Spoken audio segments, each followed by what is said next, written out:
তো আমার রসগোল্লা খাওয়ার ছোট্ট একটা টেকনিক শেয়ার করি। তো প্রথমে আমি কী করি, রসটাকে রসগোল্লা থেকে বার করে নিই ভালো করে চিপে চিপে।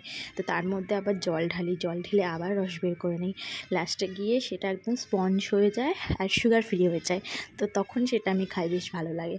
ঘুরু তো পুরী থেকে বাড়ি এসে সোজা চলে গেলাম মেজোমাসির বাড়িতে প্রসাদ দিতে। তো ওখানে গিয়ে কী খাওয়া দাওয়া করলাম সেটাই শেয়ার করব। তো প্রথমে হচ্ছে গরম গরম নরম নরম রসগোল্লা আর সাথে গরম গরম সিঙাড়া। উফ, গালে দিতেই পুরো গলে গেল।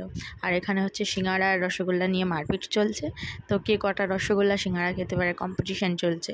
তো তারপরে চলে আসলো গরম গরম চা আর বিস্কিট। তো সেটা আনতেই শেষ। তো সেটাই বলছিলাম যে প্লেট আনছে আর খালি হয়ে যাচ্ছে। তো তারপরে দেখো আমার মা কীভাবে চা খাচ্ছে। তো বাটির মধ্যে হচ্ছে কাপটাকে বসিয়ে নিয়ে গরম বলে ওইভাবেই ঠোক দিচ্ছে, ওইভাবেই খাচ্ছে।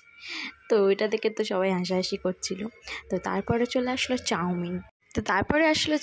তো চাউমিনের বেলায় তো আমার দাদা প্রথমে হাত দিয়েই খাচ্ছিল। তো তারপরে দেখলো যেই ক্যামেরা অন হলো তখন একদম ভদ্র, তখন হচ্ছে চামচ দিয়ে খাওয়া শুরু করেছে।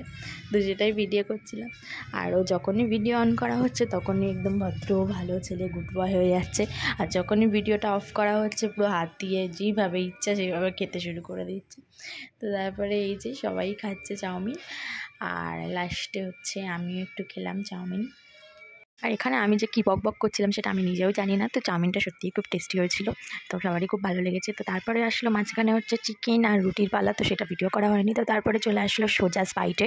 তো স্পাইট খাওয়ার বেলায় তো সবাই বলছিলাম যে খাবো না। তো যখন আনা হলো তো সবাই তো আমরা স্পাইট খাই। আর তোমরা তাড়াতাড়ি চ্যানেলটাকে সাবস্ক্রাইব করে ফেলো। টাটা।